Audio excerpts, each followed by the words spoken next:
સર્વને મારા જય શ્રી કૃષ્ણ. આપ સર્વેનું મારી યુટ્યુબ ચેનલમાં હાર્દિક સ્વાગત છે.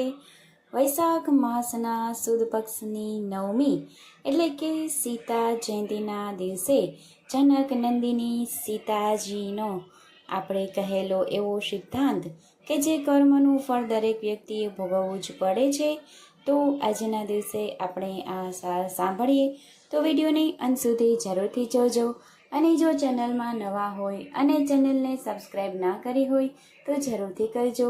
વિડીયો પસંદ આવે તો લાઈક અને શેર કરી દેજો અને કોમેન્ટમાં જય શ્રી રામ, જય સીતા મૈયા જરૂરથી લખજો. ભગવાન શ્રી રામજીનું તો ચરિત્ર ઉત્તમ જ છે, પણ વાલ્મીકી ઋષિના માતાનુસાર સીતા માતાનું ચરિત્ર ઉત્તમ છે. ભગવાન રામ બ્રહ્મા છે તો સીતા માતાજી શક્તિ છે.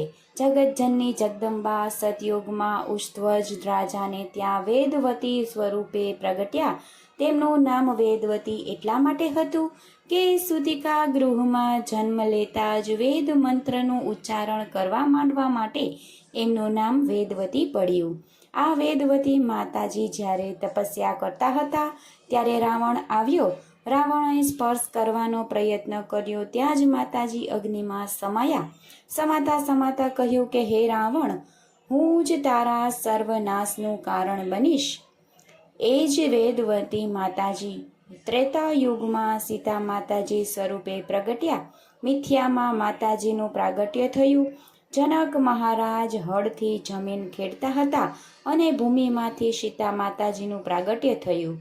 એ હળના પૈડાની ધરીને સીતાએ એવો શબ્દ પ્રયોગ કર્યો માટે સીતા નામ પડ્યું.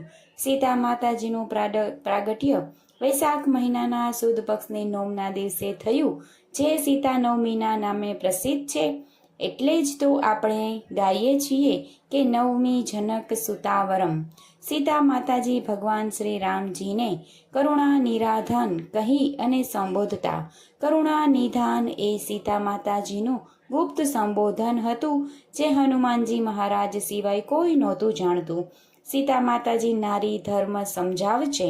સીતા માતાજીનું ચરિત્ર એ કહેવા માંગે છે કે નારીને માટે પતિ એ જ દેવ છે, બીજો કોઈ દેવ નથી. જ્યારે રામજી વનમાં જતા હતા ત્યારે સીતા માતાએ કહ્યું કે ચંદ્ર વિના ચાંદની ક્યારેય રહી શકતી નથી, એમ હું તમારા વગર રહી શકું નહીં. જો તમે વનમાં લઈ જાઓ તો હું સુખને યાદ નહીં કરું અને દુઃખની ફરિયાદ નહીં કરું. કંદમૂળ ફળને જ હું ભોજન માનીશ. હું તમારી જોડે વનમાં આવું તો નારી સમાજમાં એક આદર્શ સ્થાપિત થશે. જગતની તમામ સ્ત્રીઓ વિચારશે કે સીતાજી પતિ સાથે વનમાં ગયા હતા. સીતા માતાજીએ મર્યાદા પણ સમજાવે છે. રામાયણમાં પ્રસંગ છે કે ભીલ સ્ત્રીઓએ સીતાજીનું સન્માન કર્યું. ભીલ સ્ત્રીઓએ સીતા માતાજીને પ્રશ્ન કર્યો કે તમારી સાથે કોણ છે?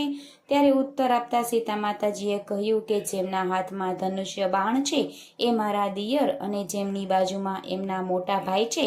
આ પ્રસંગમાં જ માતાજીએ મર્યાદા સ્થાપિત કરી છે અને માટે જ ગુજરાતી સાહિત્યના કવિ આદરણીય અવિનાશભાઈ વ્યાસ પોતાની પંક્તિમાં લખે છે કે તમેથી રે પહેલા અશોકવનમાં સીતાજીએ રાવણને હરાવ્યો.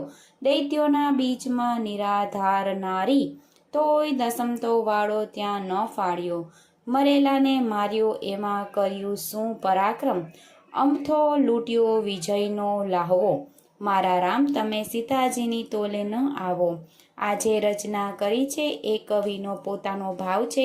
સીતા માતાજી પ્રત્યે એમને જે ભાવ પ્રગટ થયો છે એ અક્ષરના રૂપમાં એમનો મૂક્યો. પણ વાસ્તવમાં જોઈએ તો રાવણનો વધ કરવા માટે ભગવાને જ આ નિમિત્તનું સર્જન કર્યું હતું. જ્યારે રાવણ આવ્યો ત્યારે મૂળ સીતા માતાજી તો અગ્નિમાં હતા. ભગવાન શ્રી રામજીએ સીતા માતાજીને કહ્યું કે તમે અગ્નિમાં સમાઈ જાઓ. રાવણ તમારા દેવી સ્વરૂપને જોઈ અને ભસ્મ થઈ જશે.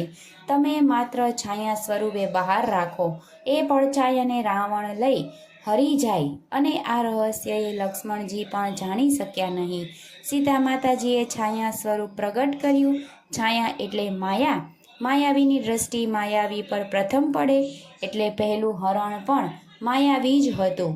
એટલે જ તો સંસ્કૃતમાં પંક્તિ કહેવાય છે કે અસંભવ હેમ મૃગસ્ય જન્મ, અર્થાત સોનાના હરણનો ક્યારેય જન્મ જ ન થાય. સોનાનું હરણ બની શકે પણ એ સજીવ તો હોય જ નહીં. પણ અહીં મારીચ એ માયાવી હતો. એણે માયા કરી. જ્યારે ભગવાન શ્રી રામજી મૃગને મારવા ગયા, તેમને મૃગને બાણ માર્યું, ત્યારે મૃગે હે લક્ષ્મણ સંબોધન કર્યું. સીતા માતાજીએ લક્ષ્મણને કહ્યું કે તમારા ભાઈ ઉપર કોઈ વિપત્તિ પડી છે, તમે જાઓ. લક્ષ્મણજી નહોતા જતા. ત્યારે રામાયણમાં એવો પ્રસંગ છે કે સીતા માતાજી મર્મ વાક્યો બોલ્યા, પણ મારે એ સ્પષ્ટ કરવું છે કે એ મૂળ સીતા માતાજી નહોતા, એ છાયા સ્વરૂપ હતું. મૂળ સીતા માતાજી તો મર્મ વાક્યો બોલે જ નહીં. ઘણી વાર આપણે શાસ્ત્રો વાંચતા હોઈએ ત્યારે આપણી અંદર પ્રશ્ન ઊભો થાય કે આમ કેમ થયું? તો આ તમામ પ્રશ્નોનો એક જ જવાબ છે કે રામની ઈચ્છા. જ્યારે સીતા માતાજીના ત્યાગ વિશે પ્રશ્ન થાય તો તેનો એક જ ઉત્તર છે કે રાજા રામે સીતાજીનો ત્યાગ કર્યો હશે, પણ પતિ રામે સીતાજીનો ત્યાગ નથી કર્યો. જેટલા સીતાજી વ્યાકુળ છે તેટલા જ રામજી પણ વ્યાકુળ છે. પદ્મ પુરાણમાં એક કથા એવી જોવા મળે છે કે બાલ્યકાળમાં સીતા માતાજીએ મેના અને પોપટનો વિયોગ કરેલો. એ મેના અને પોપટે કહ્યું કે હે સીતા, તમને પણ તમારા પતિનો વિયોગ થશે. પણ આ સમગ્ર જે પ્રસંગ છે એ દ્વારા સીતા માતાજીએ એક એવો સિદ્ધાંત બતાવ્યો કે કર્મનું ફળ દરેક વ્યક્તિએ ભોગવવું જ પડે છે, એનાથી કોઈ બચી શકતું નથી.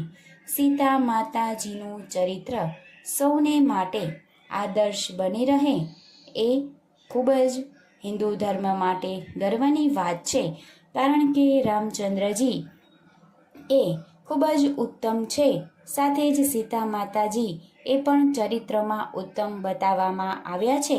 આમ માતા સીતાજીએ રાવણને હરાવી એમને અગ્નિમાં સમાઈ અને એમના પડછાયા સ્વરૂપ માયાવી સ્વરૂપ ધારણ કરી અને જે ચાલ સાથે રાવણને હરાવ્યો છે તે આપણા જીવનમાં પણ ઉતારવા યોગ્ય વાત છે કે કપટી માણસ સાથે કેવી રીતે ચાલ ચલી અને કપટ દ્વારા એનું કપટ તોડવું અને સચ્ચાઈનો રસ્તો અપનાવવો એ ખૂબ જ જરૂરી છે. તો આજે સીતા નવમીના દિવસે સર્વે આપણે સીતા માતાને યાદ કરી રામચંદ્ર સહિત સીતા મૈયાની જય સાથે નવમી જનક સુતાવરમ સાથે આપણે સીતા જયંતીના દિવસે શ્રી રામચંદ્ર ભગવાનની જય, સીતા માતાની જય, લક્ષ્મણજીની જય. રામ લક્ષ્મણ સીતા અને જાનકી બધા પણ કૃપા વર્ષાવે તેવી અભિવર્ત સાથે સર્વને મારા જય જય શ્રી રામ, જય શ્રી કૃષ્ણ.